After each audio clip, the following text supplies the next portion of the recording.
Hello again, Pietro here, and it's been a week. It's been 8 days to be exact with the Apple Watch SE. I'm going to show you and tell you my positive and negative perspectives about this shiny gadget that Apple made. Let's just jump right into it. Here we go. Ready? We're going to start with the positive perspectives. Number one, it's an Apple Watch. You see them everywhere. Millions of people have them.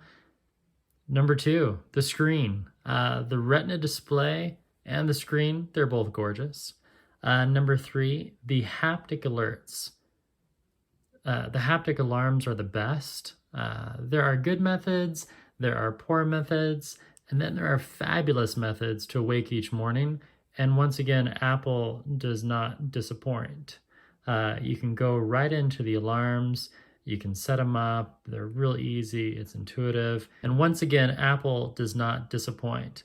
The haptic taps that gently caress your skin in the morning, that's how humans should be awakened. My wife never hears a thing, nor should she. Number four, the notifications are easy to read and they're easy to dismiss. Here it is. So here's my competition update.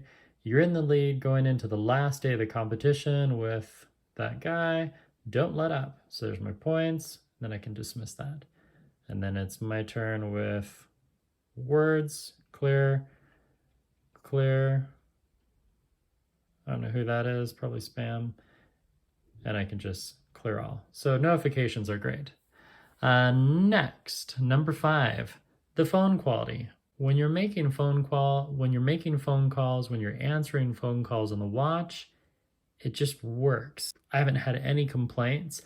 It's above speaker quality. It's not the same as, holding the phone right to, let me grab a phone here. It's not the same as holding the phone right to your head, but it's still really good. And I would say the audio quality is better than the Microsoft Surface Duo, which I need to make another video on. Next, tracking workouts is easy, especially depending on the watch face you have. So this one, I just click right there, boom, I do a stair-stepper workout or whatever. There's so many that you can choose from, or you can use that cool crown. So the crown is great. There's haptic feedback on the crown. The closest thing to relate it to is the bezel on the Samsung Galaxy Watch3. And I think if I'm really quiet, you can hear those clicks. So it's a bit of a haptic feedback, but more of a physical feedback. The haptic feedback on the crown, you can just feel against your finger as you're gliding through all those workouts. Number seven, the watch faces are many. They're just fun. This is a time lapse of Paris, and it changes based upon the weather and night of day. So at night, the watch faces change. This is a weather one. Here we have a cool jellyfish. Come on, isn't that just gorgeous? And then you just swipe to the left, and it just quickly changes among all your different watch faces that you choose. And then, yes, you have Minnie Mouse. It's 9:54. Good morning. So that's fun. And you can quickly change the watch faces. So I can change that. I think I can change it to, okay, I'm still learning.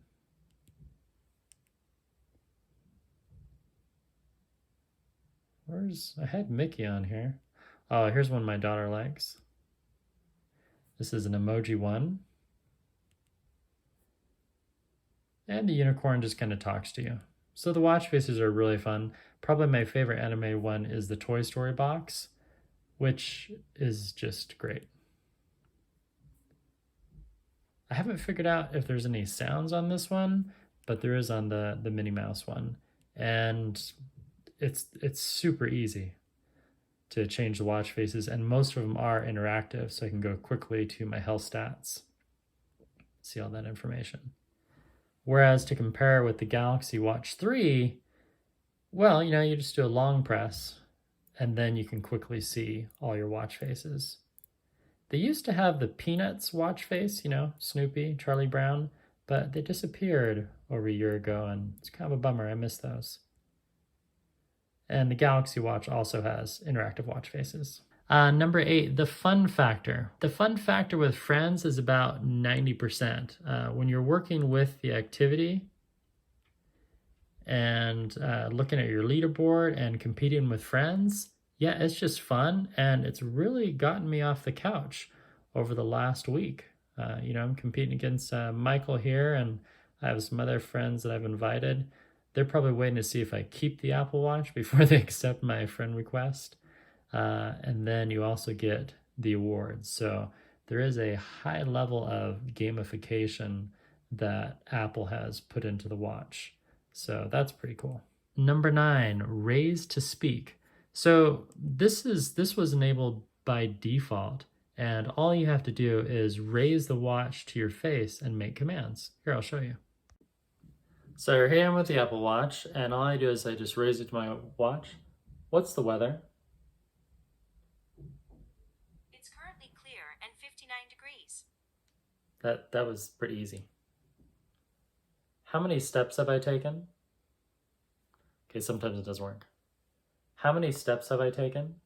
It says you've earned the award 30 times for doubling your daily move goal.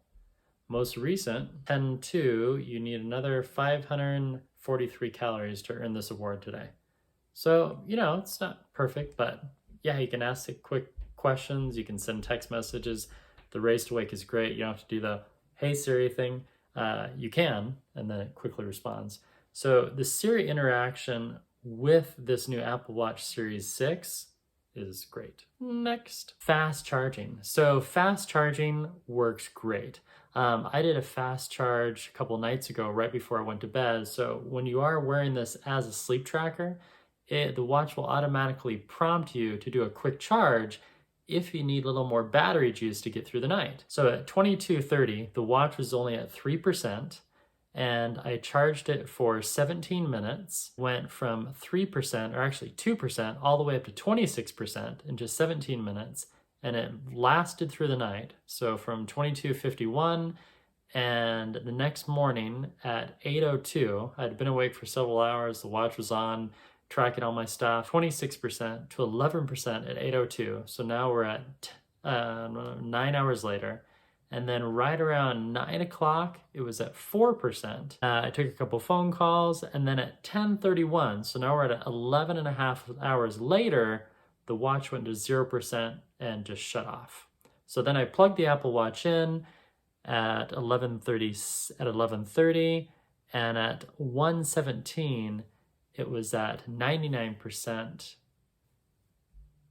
And then 100%, so 1 hour, so let's see. Between 11:30 and 12:50, it went to 95%. And I should have unplugged it, but I just wanted to see how long it would take. And then at 13:04, so more than 10 minutes later, it was at 99%. And then finally at 13:10, 99. And then finally at 13:17, it reached 100%.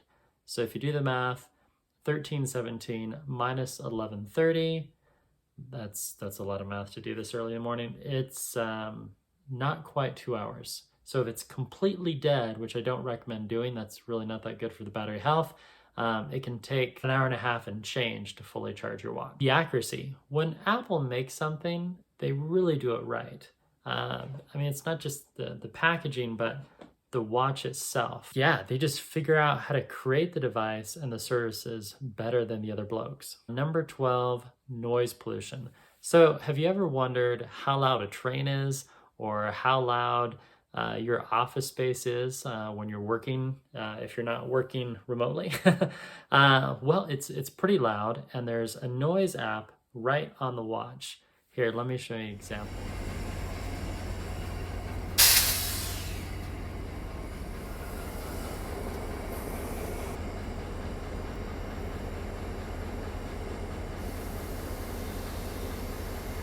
Next, heart. Unless you're an octopus or a squid, us humans, we only have one heart, and we need to care for it. Apple helps with the following. They do irregular rhythm, high heart rate, and low heart rate.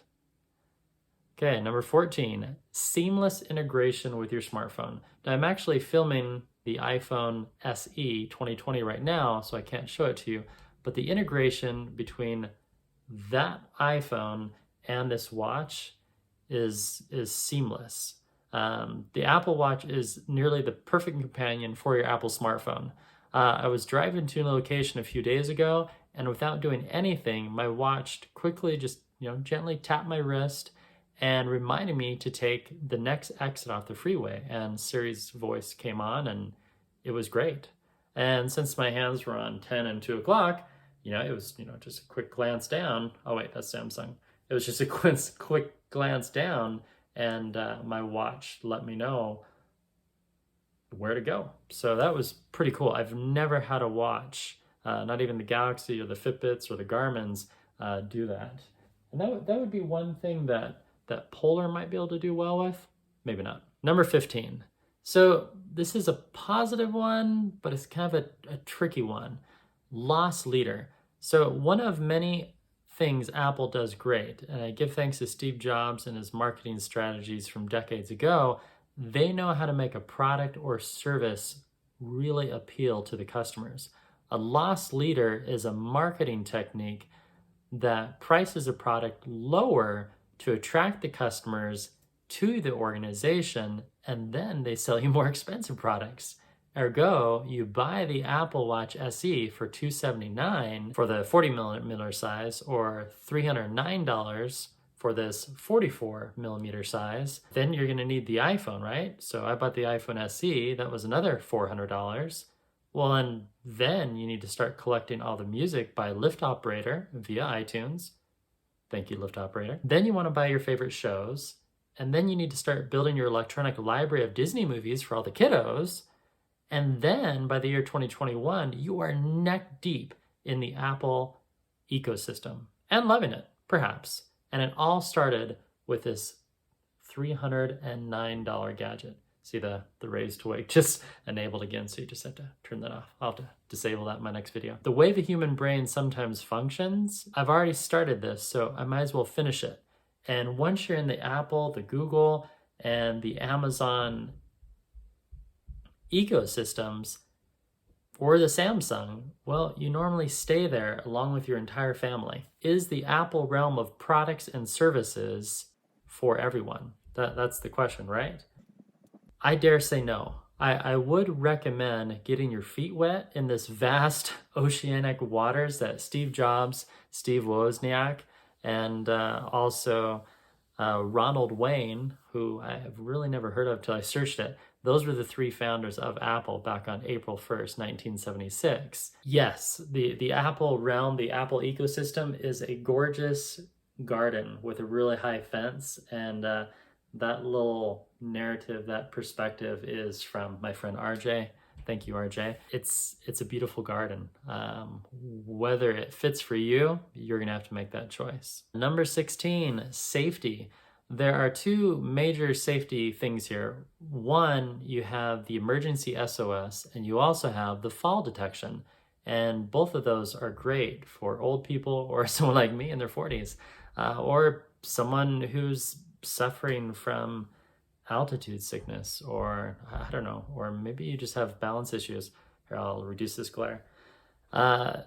It's great.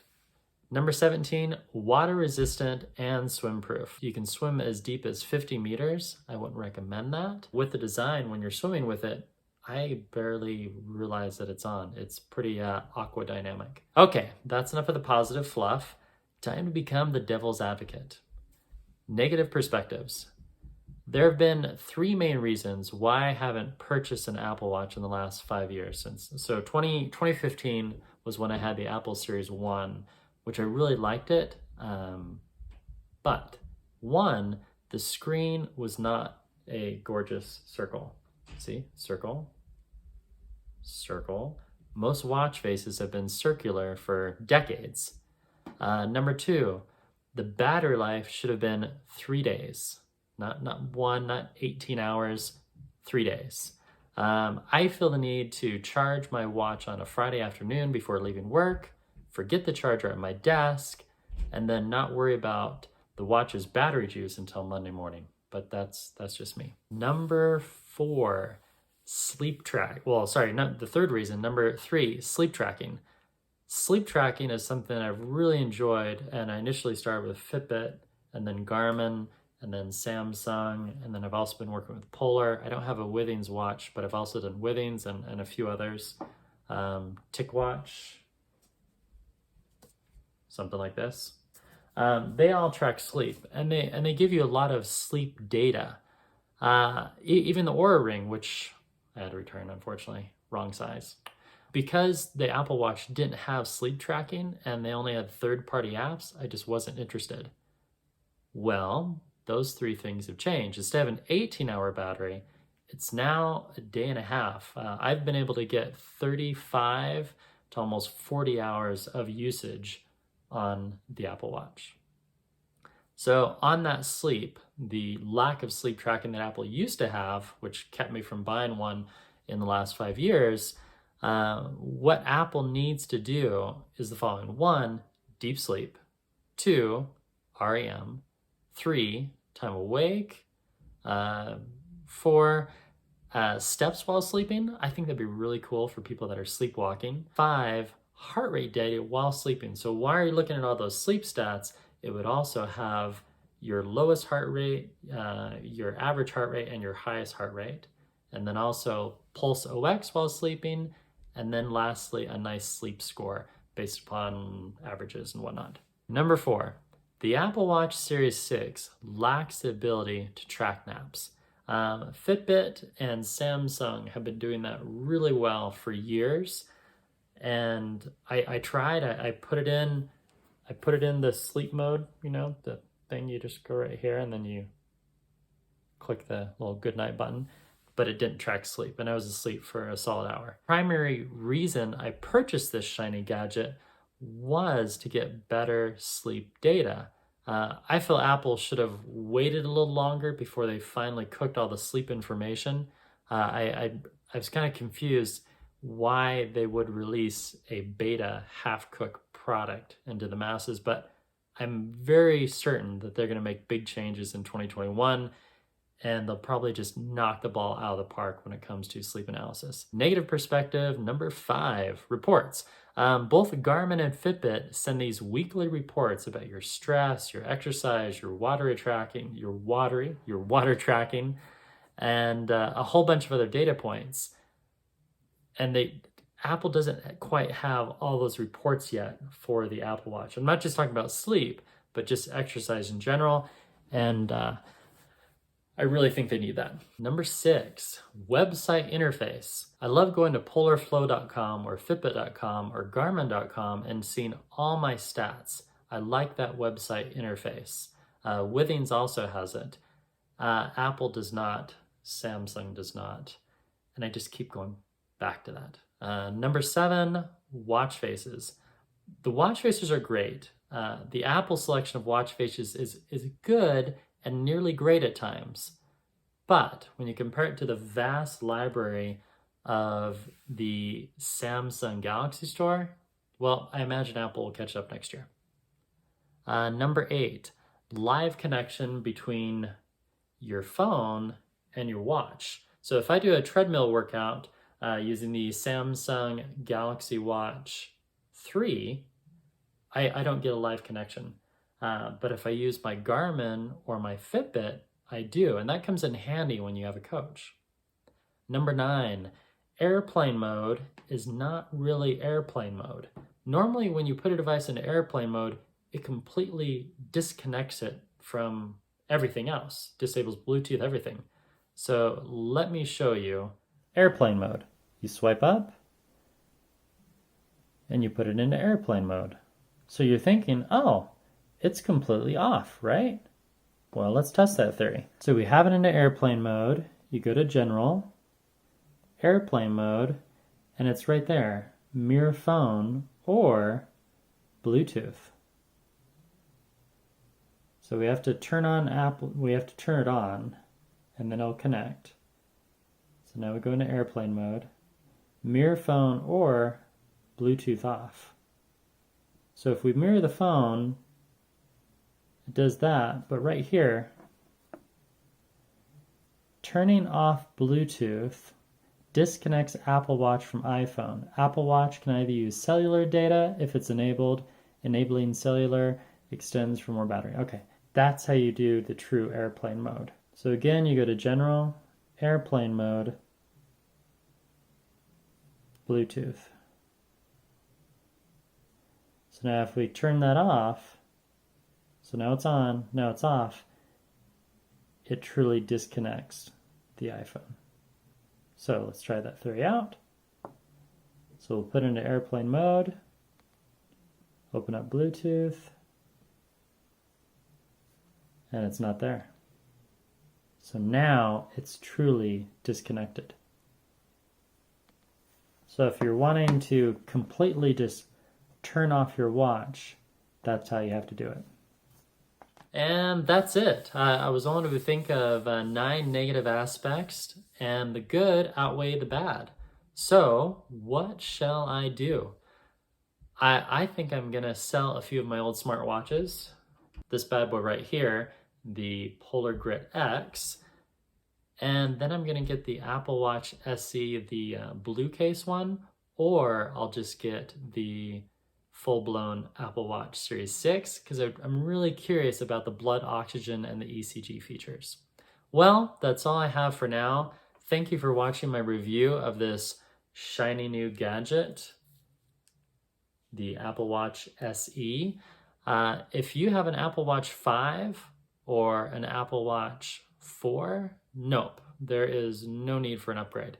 But if you're still rocking your 2015 Apple Watch, my neighbor John, oh wait, you already upgraded, never mind. If you're still rocking that 2015 Apple Watch, yes, those 5 years have served you well, and the Apple Watch SE for only $279 is a great buy. See you again sometime in the next 48 hours. Thank you for watching. That's all I have for now. Goodbye.